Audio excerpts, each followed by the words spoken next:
তিরমিজি শরীফের 29 নম্বর হাদিসের বর্ণনা قال رسول الله صلى الله عليه وسلم خيركم من تعلم القرآن وعلمه দুনিয়ার মধ্যে সবচাইতে উত্তম ওই ব্যক্তি যে কুরআনুল কারীম শিক্ষা করা অপরকে শিক্ষা দেয়।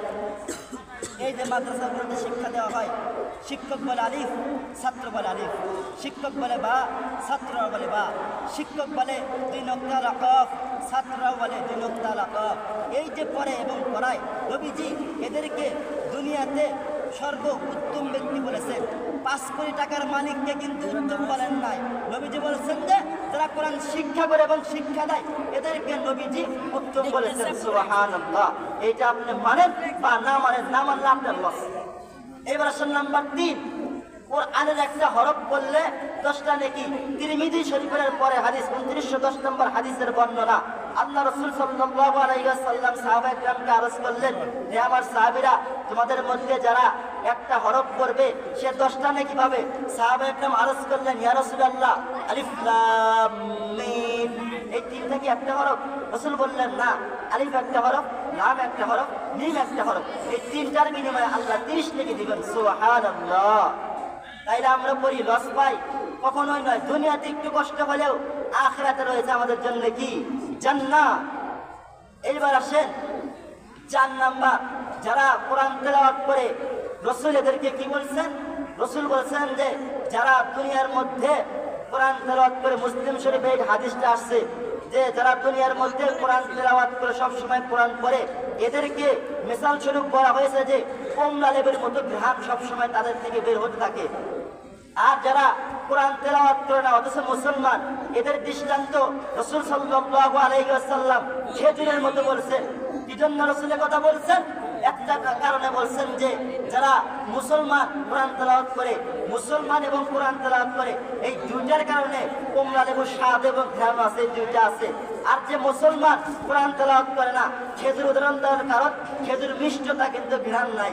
মুসলমান হওয়ার কারণে তার মিষ্টিটা আছে, কিন্তু কোরআন না তেলাওয়াত করার কারণে তার ভিতরে কোনো ঘ্রাণ নাই। রাসূল বলছেন যে তোমরা কোরআন তেলাওয়াত করো এবং কমলা লেবুর মতো ঘ্রাণওয়ালা হয়ে যাও। আল্লাহ পাক রব্বুল আলামিন আমাদেরকে সকলকে এই কোরআনওয়ালা, কোরআন করে কমলা লেবুর মতো ঘ্রাণ ছড়ানোর তৌফিক দান করুক। সকলে বলি আমিন। নাম্বার 5, এই যে রাত্রিতে সন্তানেরা, কওমিয়া মাদ্রাসার সন্তানেরা হিফজখানায় 3টা-4টার সময় ওঠে।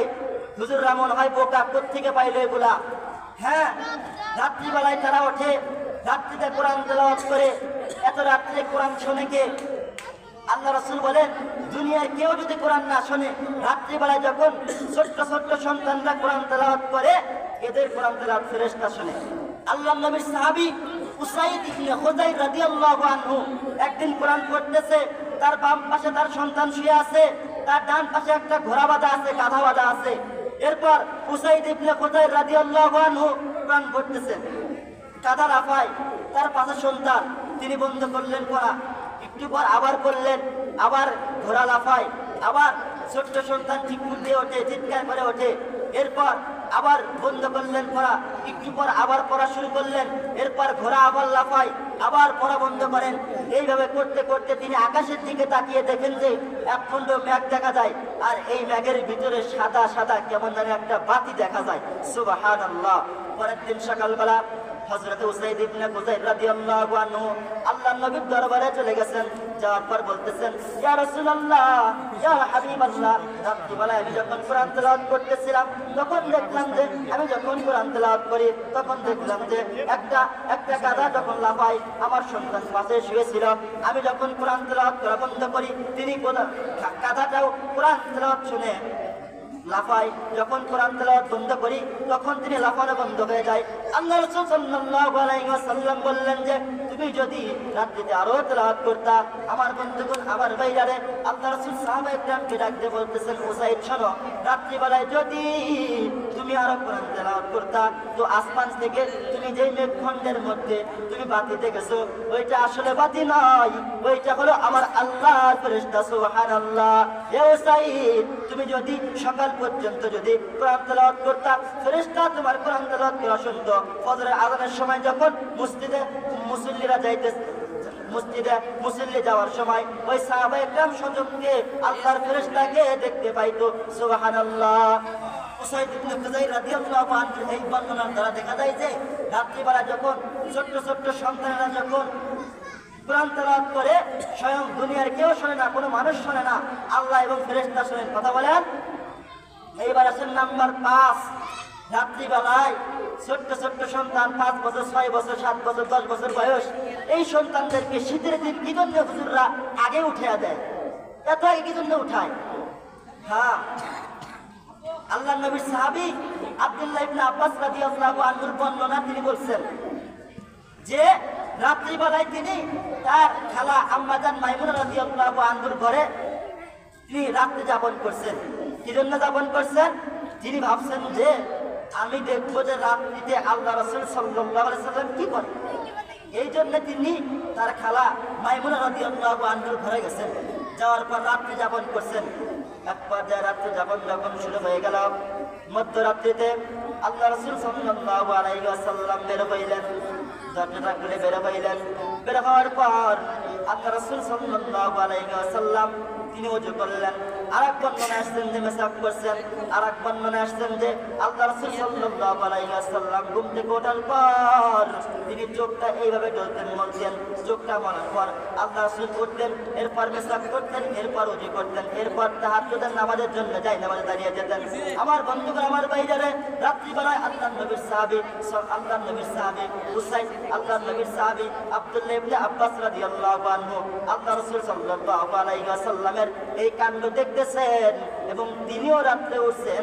ওঠার পর তিনিও ওযু করে আল্লাহ রাসূল সাল্লাল্লাহু আলাইহি ওয়াসাল্লামের বাম পাশে দাঁড়াইছেন। এখন বলতে পারেন আব্বাস রাদিয়াল্লাহু আনহু যে রাত্রিবেলায় উঠছেন, বয়স কত ছিল? একটা কিতাবের মধ্যে লিখছেন যে ইবনে আব্বাস রাদিয়াল্লাহু আনহুর বয়স তখন ছিল 10 বছর। তো 10 বছরের সন্তান যদি রাত্রিবেলায় তাহাজ্জুদের জন্য উঠতে পারে, তোমার আমার সন্তান কি জন্য উঠতে পারবে না? তো আল্লাহ রাসূলের সাহাবী আব্দুল্লাহ ইবনে আব্বাস রাদিয়াল্লাহু আনহু, দেখেন মজার হাদিস, সাহাবী আল্লাহ রাসূলের বাম পাশে দাঁড়াইছেন। তো আল্লাহ রাসূল কিন্তু এটা করেন নাই যে ওই সাহাবী আব্দুল্লাহ ইবনে আব্বাস রাদিয়াল্লাহু আনহুকে সুন্দর করে ধরে ডান পাশে দাঁড় করাবেন, এটা করেন নাই। বরঞ্চ নবীজি সাল্লাল্লাহু আলাইহি ওয়াসাল্লাম শিক্ষা দেওয়ার জন্য এক বর্ণনায় আসছে কান ধরছেন, আর এক বর্ণনায় আসছে ঘাড় ধরছেন। সুতরাং মাদ্রাসায় আমাদের ওস্তাদরা আমাদের শিক্ষা দেওয়ার জন্য মাঝে মাঝে একটু কান ধরেন, মাঝে মাঝে একটু ঘাড় ধরেন, এটা আমরা কিছু মনে করি না। আমি তো মনে করি রাসূলের একটা হাদিসের উপর আমল করি। তো আল্লাহ রাসূলের সাহাবীকে ডান পাশে দাঁড় করাইছেন। 10 বছরের সন্তান যদি রাত্রিবেলায় তাহাজ্জুদের নামাজে দাঁড়াইতে পারে, তোমার আমার সন্তান কি জন্য পারবে না? আমি সিরাজগঞ্জ মৌলভীপাড়া নামে এক গ্রাম আছে, ওইখানে জুমার নামাজ পড়াইতে গিয়েছিলাম। যাওয়ার পর এক বাড়িতে জুমার নামাজ পড়ে খানা খাইছি।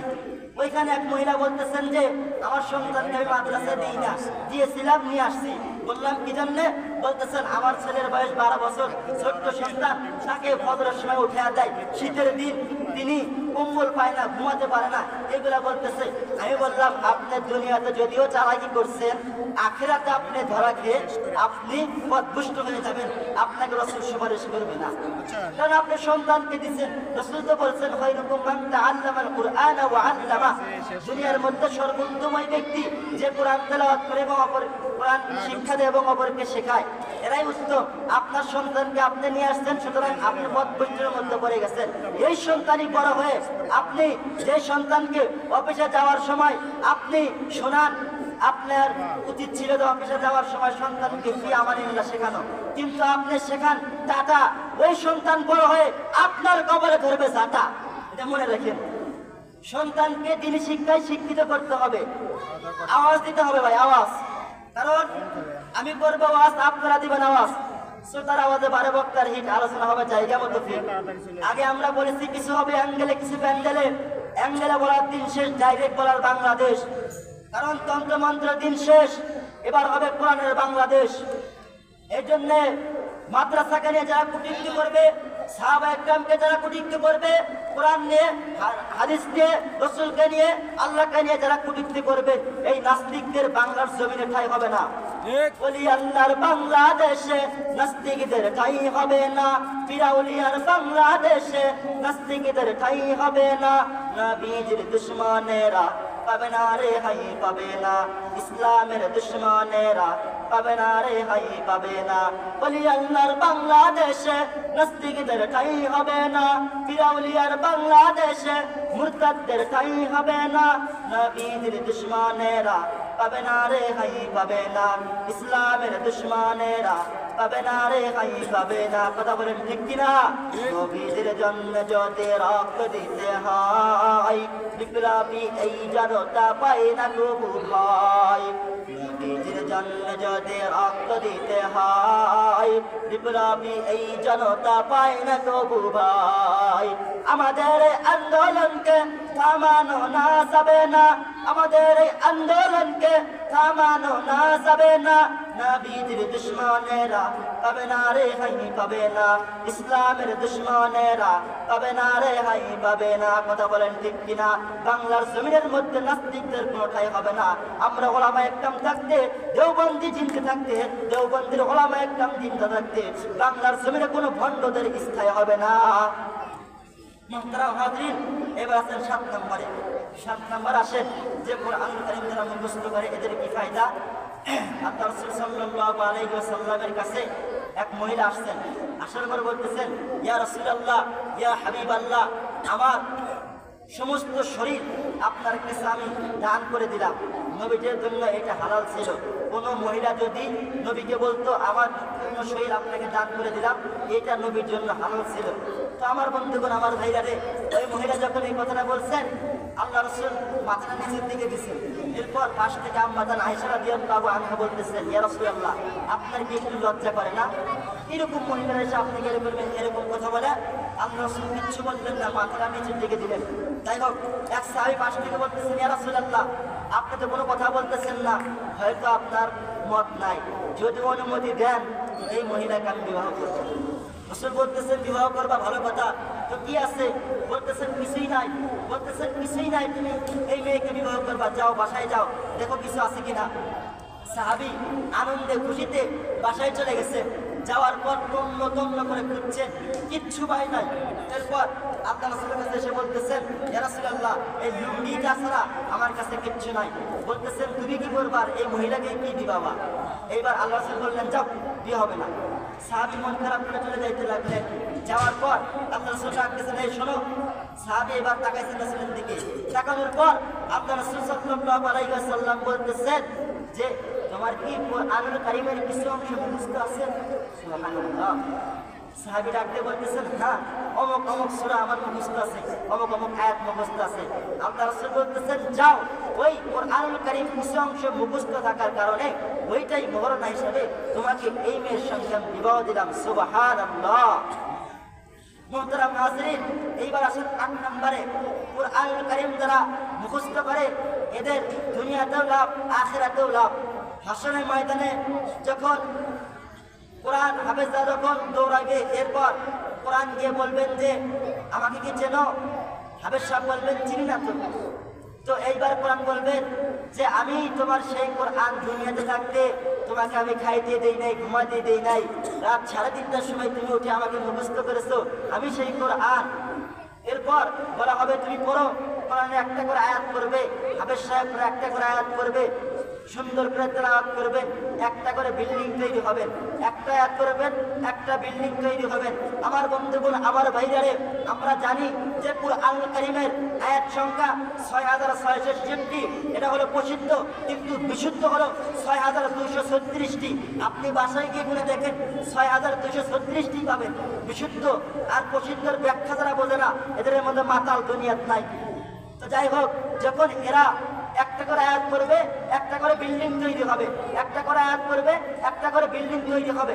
এইভাবে যতগুলো আয়াত আছে ততগুলো বিল্ডিং তৈরি হবে। সুবহানাল্লাহ।